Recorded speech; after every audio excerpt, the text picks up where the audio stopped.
Hello everyone, this is part 3 of What If Naruto Got Rid of the Kyuubi, and I hope you guys enjoy this video and to like, to subscribe, to share, and check out the playlist, to see more comment down below. Now let's start the intro. They call me a god. They call me a god. They call me a god. Join my membership, the perks are great. It's in the description. Be sure to like and subscribe, it gives me more motivation. Enjoy.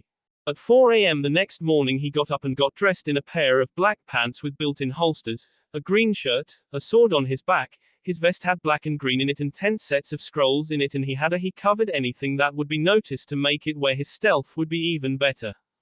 After eating breakfast he then quickly made it toward the front gate, slipping on a Naruto mask. Where did he get it? Danzo had one more missing agent after he had one try and tail Naruto home one day. Flashback. Naruto had caught sight of the ABNU in the tree half the day outside of class and saw the NE on it, meaning it was one of Danzo's lacasse. Naruto shrugged and continued the day and then started his long walk home. Around the Hokage Tower, up the Hokage Monument, the memorial stone where he pulled a 30-minute Kakashi impersonation, a walk to the Hyuga gates to remind Hinata about the practice spar at lunch the next day, which meant going to Ino, Choji, Kiba's, and Shikamaru, playing a game of shogi, going to the gates of the village and counting the holes in it, and while singing the Barney theme song. Finally leading him to the Forest of Death, where Naruto walked up to the gate and said, "I wonder who is the butch and who's the bee. Orochimaru or Danzo," making the root member furious for insulting his master, and then all the other this kid pulled. The man pulled out a kunai and charged. Naruto had secretly dropped his gravity seals, and the moment the man landed, Naruto appeared behind him, kicking him straight into the gates of the Forest of Death, which just happened to have had a kunai sticking at heart level, king the man. Naruto then took his mask and left. End flashback. As he approached the gates, the guards looked at him and asked, "So where you heading out to this time, Root?" Naruto, changing his voice, said, "Piss of weakling. When Danzo-sama takes over he will execute your ass," as he used Shushin to leave the two stunned guards. Half an hour later a single figure was approaching the gates when both guards looked and one whistled and said, "Where you heading out to, pretty lady?" Kurenai sighed and said, "I got a solo delivery mission to see country. Hokage-sama wanted me to have some time away from the village." The one who whistled said, "Well, if you get too lonely on this mission, just think of me and I could keep you company." Kurenai said, "I'd be more afraid I would castrate you," as she jumped up into the trees and took off, heading toward where she would catch a ship to go to see country. 2 days later Kurenai was resting when she heard a limb snap, and she turned and saw a group of 7 men all looking at her, and she saw that they were all missing nins, and one of them said, "Well, look what we have here, boys." Another one with a broken nose cast said, "She looks like a fighter, I hope so," as he leered at her.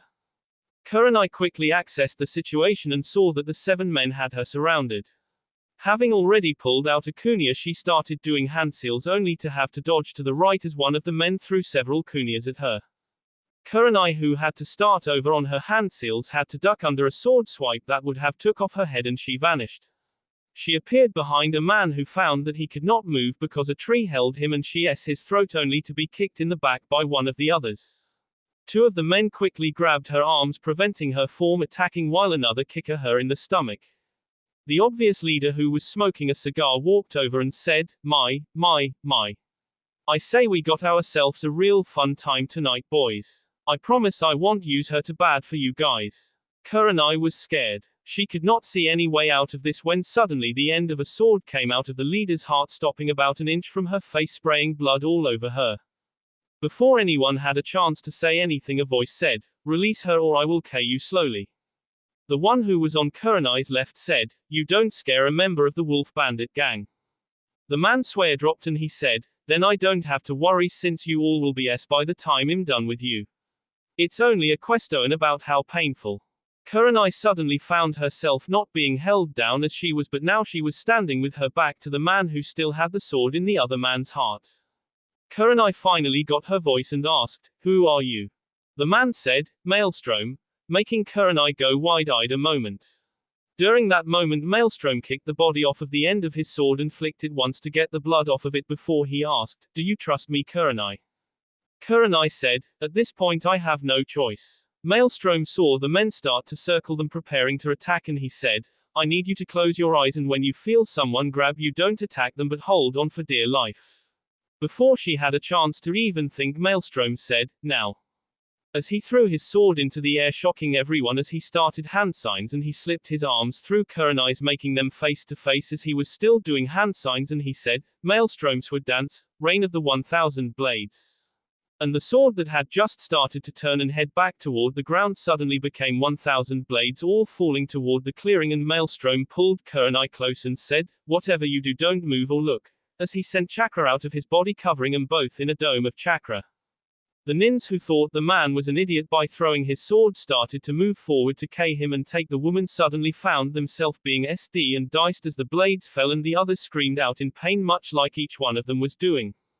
Kurenai saw Maelstrom throw his sword in the air and him screaming now and she was about to say something when he slipped his hands under her arms and behind her mostly like a hug but not completing it. She started to pull away when he whispered whatever you do don't move or look.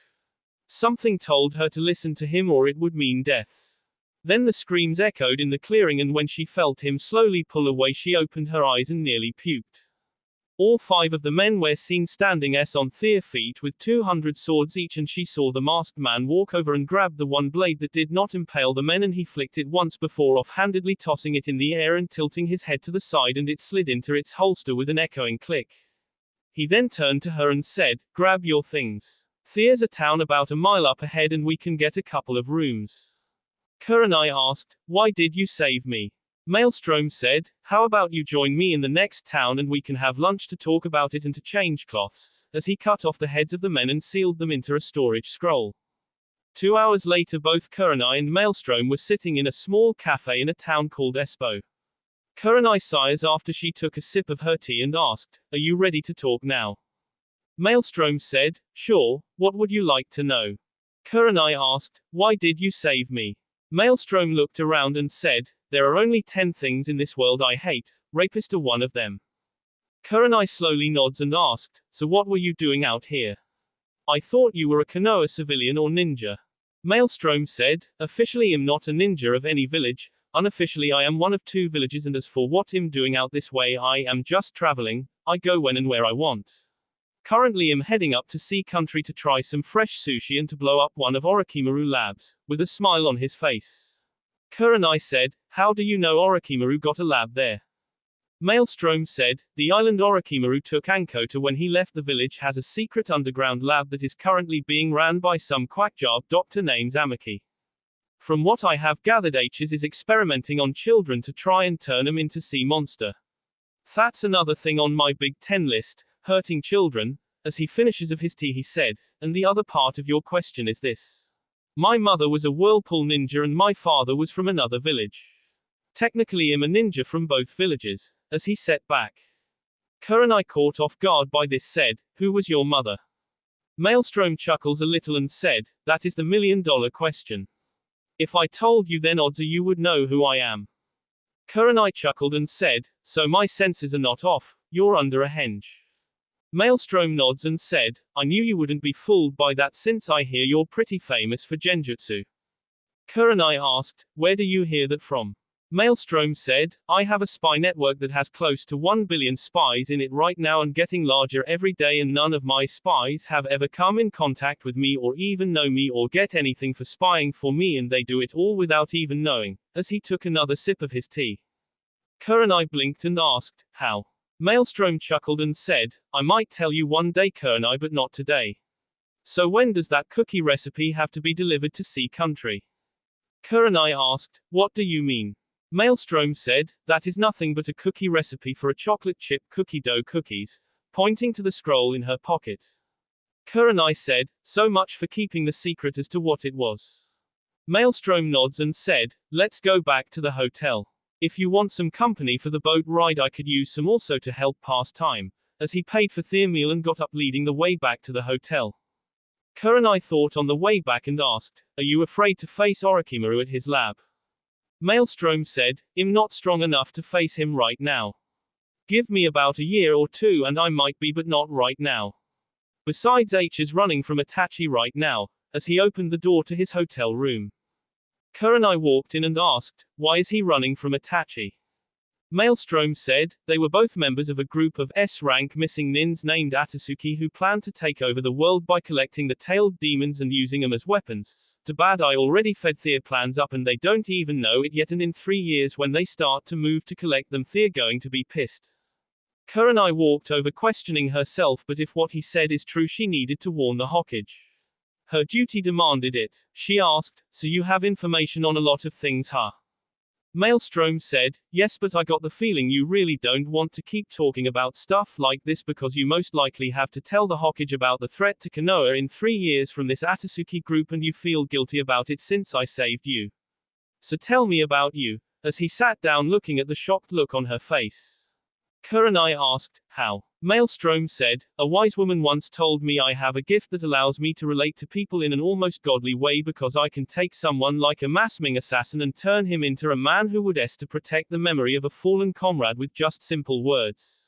After a few moments of silence he said, if you're not comfortable talking to me right now you don't have to.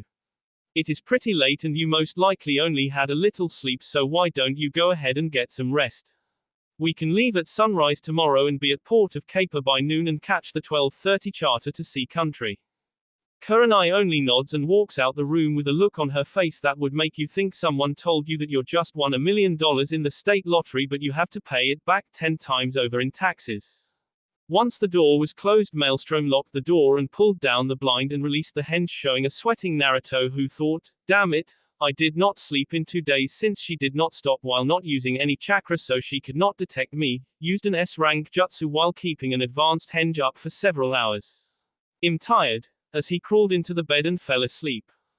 The next morning Maelstrom knocked on Kurenai's door and when she opened it he held up a tray of fresh fruit and orange juice for her and said, here's you some breakfast before we head out.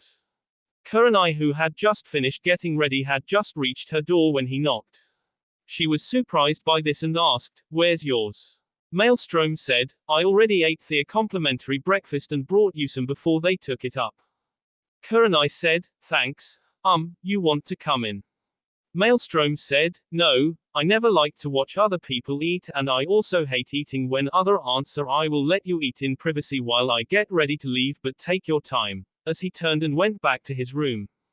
Kurenai took it in and began eating and was shocked how fresh and delicious it was. When she finished she went to Maelstrom's room but found a note saying he was outside and had already checked out. She went down to the lobby to turn in her key and the manager asked, did you have a pleasant stay? Kurenai said, yes, and that breakfast was delicious. Where did you find such fresh fruit? The manager looked confused and said, I'm sorry miss, but I don't know what you're talking about. The only breakfast we serve here is coffee and toast. If you would excuse me, but I must make my rounds now, as he left. Kurenai thought, why did he lie to me and how did he know what I liked for breakfast, as she headed outside. She saw Maelstrom sitting on a bench looking at a little boy playing with other kids and she walked over and said, you okay? Maelstrom looked up at her with glossed over eyes for a moment and then they returned to normal and said, yeah, just thinking. You ready? Kurenai nods and they took off heading toward the port town of Caper. The travel was silent for the most part beside the occasional question about anything suspicious. They quickly got to town just in time to get the 12:15 with just enough time to get on the charter for Sea Country. As they were walking toward the boat on the pier, Maelstrom said, hold up a minute, as he reached into his coat's pocket and pulled out 2 scrolls. He opened one and bit his thumb, wiping a little blood across a seal on the bottom, and then rolled it up and did 3 hand seals and then hurled it into the ocean, and Kurenai asked, what was that for? Maelstrom said, it's 1/2 of a jutsu I have been working on. It's a complicated seal that allows an object at one place to be summoned to another. In this case, if I were to open this scroll in a battlefield, a huge blast of water would shoot out of this scroll being fed by that one I just threw, and as long as it's underwater it will always work. I was thinking about getting some saltwater fish as pets for my home, with a smile. Kurenai was amazed by the idea of the jutsu and then laughed and said, pretty fancy way to get saltwater, as she turned and headed toward the boat. Maelstrom took the scroll and put it in one pocket and followed her. As they were riding on the boat, Kurenai asked, have you ever been to Sea Country before? Maelstrom said, yes, I came with a team here once when I was younger. A pair of missing nin were playing off the fishermen destroying their nets, bombing their boats, things like that, but we quickly dealt with them. How about you? Kurenai said, no, this is my first time. Maelstrom said, I never made it to the village though when I came here. In fact, the funny thing is the boat I was on when I came here was attacked by those men and I was thrown into the sea by an explosion and would have drawn but a girl who was looking for oysters on the ocean floor and breathed air into me until I got back to the surface. I never did figure out how she could breathe underwater, but it could have been a bloodline. Kurenai said, so did you ever see her agent? Maelstrom said, only 2 times. Once when some kids came to steal some fish she had caught cause she was an orphan, and then when she got married. I was asked to come since we were pen pals for a while. She SD giving birth to her daughter Oasis. Kurenai asked, you got any kids? Maelstrom said, I had a little boy but he along with my wife were ked. Kurenai looked down and said, sorry, I didn't mean to bring up bad memories. Maelstrom said, it's fine. Kurenai asked, what were their names if you don't mind me asking? Maelstrom said, my son was Storm and my wife was Crimson. Kurenai chuckled and said, my name is what your wife's name means, and why did you name your son Storm and why did your parents name you Maelstrom? Maelstrom said, you will find out one day, as he looked at her out of the corner of his eye. He then tensed and said, well yes. Kurenai asked, what? Maelstrom asked, do you know waterwalking? Kurenai said, yes, why? Maelstrom said, we need to get off this boat and now before we're seen, as he looked at 4 men toward the front of the boat. Kurenai followed his eyes and saw a team of Leaf Ninja as well as some man with white hair and red marks on his cheeks and asked, why, Thea Leaf Ninja? Maelstrom said, no, Thea not, and if Thea here he is also. Kurenai saw how Maelstrom was backing away toward the back of the boat backwards away from the group, and then he stopped and said, hello Hebetum, without turning around. A figure stepped out of the shadows that were under the stairs and Kurenai's eyes got wide and started moving her mouth but no words would come out. Orochimaru said, well, what do we have here? Maelstrom said, how's Atasuki Orochimaru? As he turned to look into Orochimaru's eyes which narrowed as he looked at the man in front of him. Orochimaru asked, whatever do you mean, and you seem to have me at a disadvantage, who are you? Maelstrom walked slowly backwards keeping himself in front of Kurenai and said, oh, just someone you would most likely want to K. Orochimaru said, perhaps, but I could use a few more test subjects, as he took a step forward. Maelstrom reached into his pocket which was hidden from Orochimaru view, pulled out the scroll he pocketed earlier and whispered, Kurenai, I can get us out of here but you need to put your arms around me and hold on for dear life.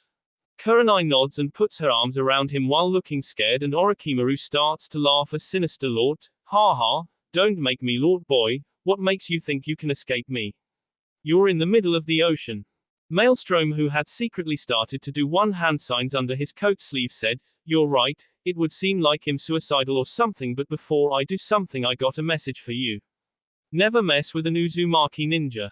Suddenly the boat shifted hard, leaning toward the left, making it look like the boat was about to capsize, and Maelstrom, with Kurenai holding on tight, jumped off backward high into the air. Warning bells were going off on the boat as people were screaming. Orochimaru, who fell at first, used Chakra to run and jump after the pair of nins in the air. Maelstrom, who saw Orochimaru jump in the air following him, started doing handseals and said, when we get ready to hit the water, hold your breath and hold onto me and don't let go. It will only take us about 30 seconds once we hit water to get to safety, and as he finished the handseals he said, wind release, great breakthrough, and sent a huge torrent of air at Orochimaru, who was in mid-air on a collision course which caused him to fly several hundred yards. The jutsu pushed Maelstrom and Kurenai toward the direction the boat had jerked toward, and when Kurenai looked down at the water she saw a huge whirlpool in the water and the boat was on the outer lip of it being pulled around it and they were flying toward the center. Kurenai screamed, are you crazy, we're going to S. Maelstrom used a little wind manipulation on his arms to make them fall into the center. As they hit the water, Kurenai nearly let go from the force of the hit, but Maelstrom grabbed her arm and held her as he was pulled into an object that was sucking them into it. Kurenai could not see what the item was but felt like her head was about to explode when suddenly, instead of being pulled under, she was being pushed forward and they suddenly shot out of the water, and Maelstrom put his hands in a ram seal gathering as much chakra as he could and yelled, dispel, and sent a chakra wave out, and when it hit the wave, the water that was holding them in the air stopped and they fell back toward the water below. When they both surfaced, Kurenai started to scream, "What the hell is wrong with you? What the hell was that? Where's Orochimaru?" And all her ranting stopped as Maelstrom took his hand and turned her head to look, and she found that they were back at the pier where they had set off from. She turned and asked, "How?" Maelstrom said, "Remember the scroll I tossed in the water before we left? It can work both ways, so I had broke the seal on the other one and did the hand seals for it, but made that one the sender instead of the receiver with one hand seals, while my other hand made hand seals for the whirlpool. The scroll got sucked immediately to the center of the whirlpool, and whatever else got sucked in it was also sent here. As soon as we entered it and appeared here, I was too far away to sustain the whirlpool, so the boat and everyone on board is fine, but Orochimaru got blasted several hundred yards away, so like I said, H is going to hate me," as he stood up on the water and helped her to her feet. Kurenai said, "You got a death wish." Maelstrom said, "No, I think those cookies are cursed." A man who was fishing on the pier said, "Did you say cookies?" making both ninja look at him, and he asked, "You would not happen to be from Konoha, would you?" Maelstrom said, "Perhaps. Why?" The man said, "My name is Mr. Murphy, I'm the man running the cookie recipe competition in Sea Country. We're just waiting on the last contest entry from Mrs. Bells in Konoha to begin." Kurenai giggled and burst out laughing and said, "I can't take this.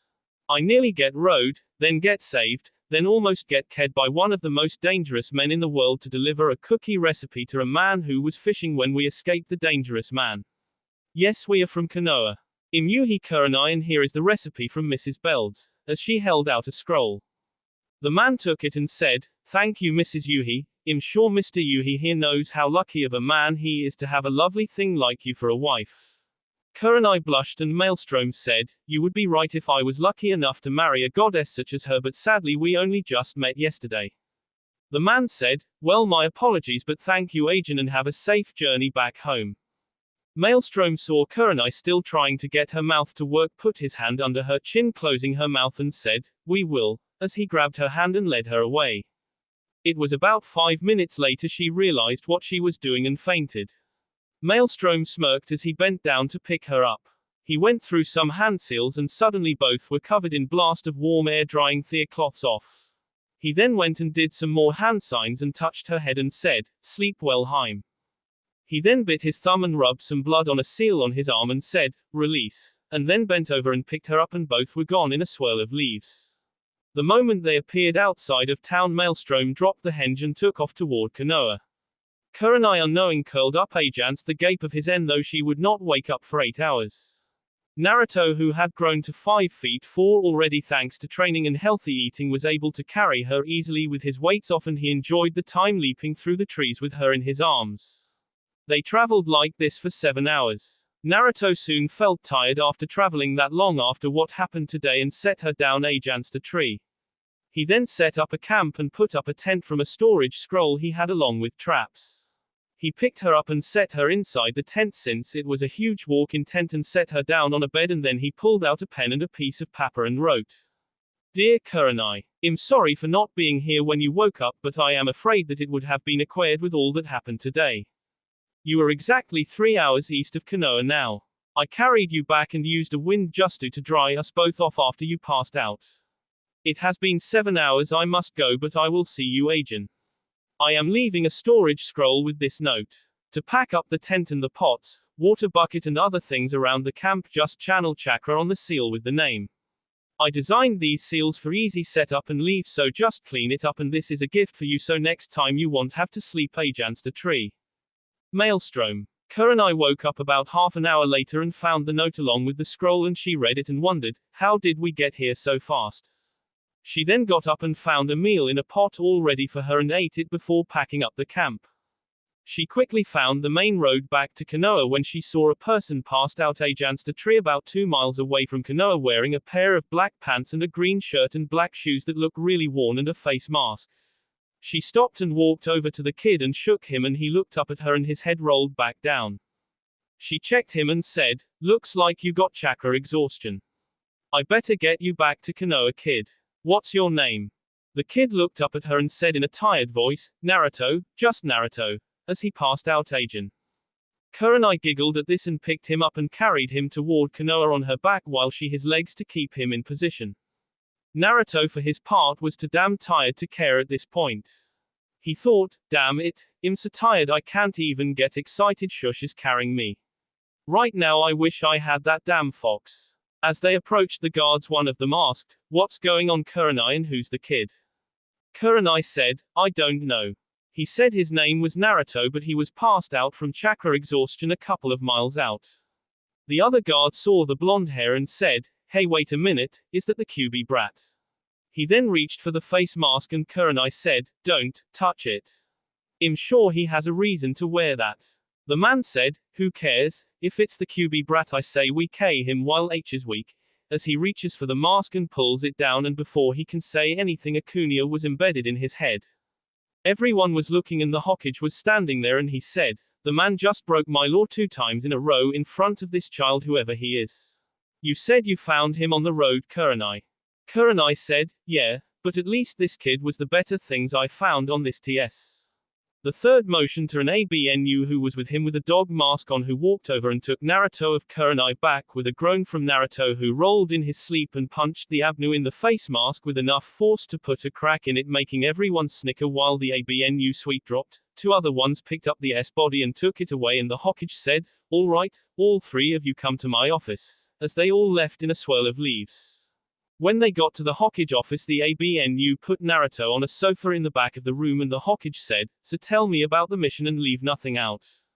Kurenai sighed and said, well, the mission started okay until I was a little over 2 days out when I decided to take a little nap since I had not stopped to rest yet, and I was awoken by the sound of a twig snapping. I found myself surrounded by 7 missing nins. I managed to K1 before I was caught.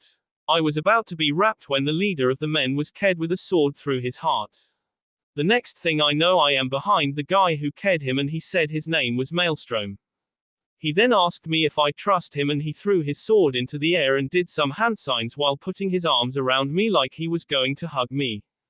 He then called out something about 1,000 swords and he told me not to look. I heard screaming, and when I did look, the 5 remaining men all had 200 swords in each of them. He then let me go and picked up his sword. I asked him why he saved me, and he said he would tell me in the next town. He then took the heads of the missing nins and put them in a scroll, but I don't know what he did with it. The ABNU said, check your weapon pouch. Kurenai reached down to it and found a scroll sticking out and thought, I could have sworn I checked that before I left camp and there was no scroll there. She opened it and said, well, I guess that answers that question, as she handed the scroll to the Hokage, who gave it to the ABNU. The Hokage said, please continue. Kurenai said, well, I took him up on the offer because of the side mission you gave me and Anko. Naruto ear twitched and thought, so I was right, he is going to use them to try and find out who I am. Oh well, just means I have a reason to bug her now, as a smile appeared on his face that went unnoticed by everyone in the room but the Hokage, who narrowed his eyes. He asked, and Kurenai said, well, he told me that his mother was a whirlpool ninja and his father was from elsewhere. I did not learn his mother's name, but I did learn his son and wife's name. The third asked, what are they? Kurenai said, Storm and Crimson. The third chuckled and asked, anything else? Kurenai said, yes, he has been with a team before who was sent to Sea Country to deal with a problem with missing nins. He had a friend there who was a pimple who may have had a bloodline but SD, giving birth to a girl named Oasis. Anyways, he also claims to have a spy network that seems pretty good. The third blinked and said, really, tell me about it. Kurenai said, well, that the strange thing, he claims H has got close to 1 billion spies, but none of his spies ever come in contact with him or even know they are spying for him. He knew what was in my mission scroll before I did so, and he has detailed information of Itachi and Orochimaru. Oh god, don't get me started on Orochimaru, that man's pissed, as she shook her head. The third said, you ran into Orochimaru and lived. Kurenai sighed and said, perhaps I should start with before we left the boat dock so you know what happened.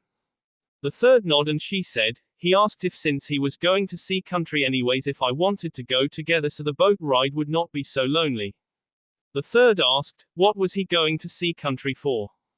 Kurenai said, to blow up one of Orochimaru labs. The third asked, what? The ABNU asked, does he have a death wish or something? Kurenai said, from what he told me, the island he supposedly left Anko on when he took her has a secret underground lab there where some doctor is experimenting on children to turn them into sea monsters.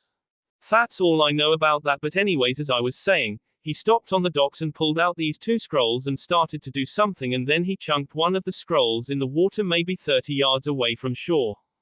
He told me it was part of a jutsu that allows him a source of water on a battlefield. Anyways, we got on the boat and talked some more, and that was when he told me about his friend I told you about, and then he tensed and saw 3-leaf boy who looked like medical ninja and this white-haired guy with weird red marks on his cheeks. He got scared for and asked if I knew waterwalking. I told him yes, and he started backing away.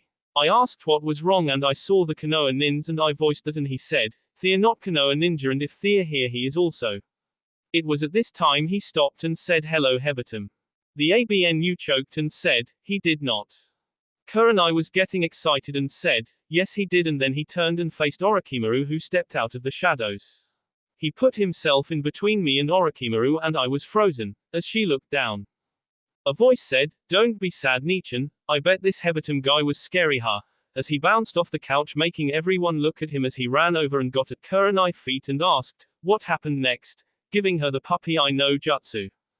Kurenai wanted to say how cute that was, but the Hokage was amused and said, might as well continue Kurenai.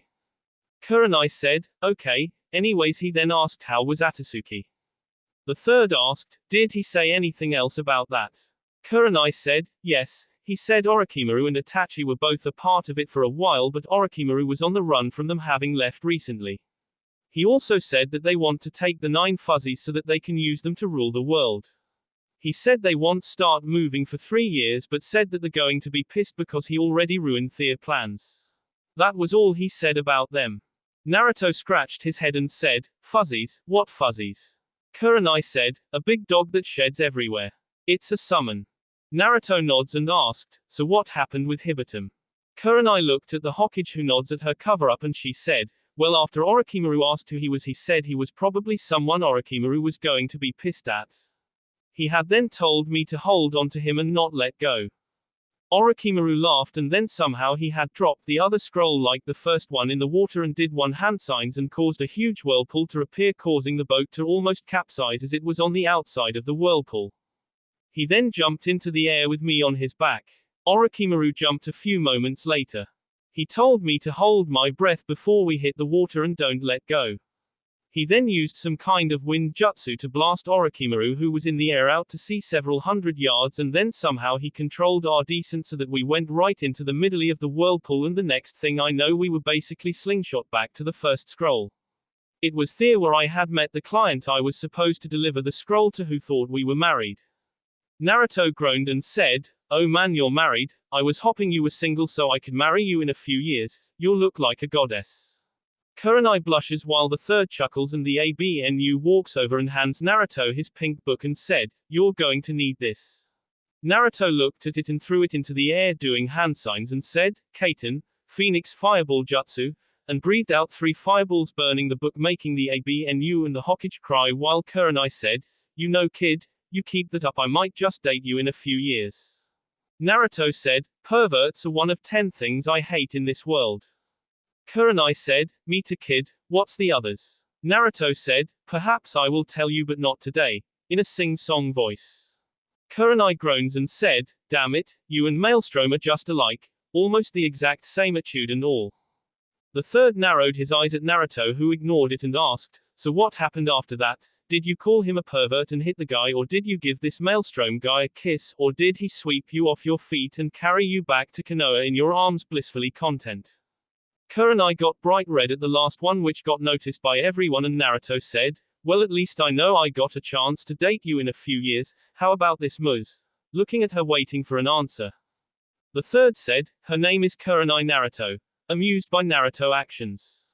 Naruto nods and said, since you found me outside the gates today and brought me back, how about you let me cook you lunch today, since you most likely only had breakfast, please, giving her the puppy I know jutsu.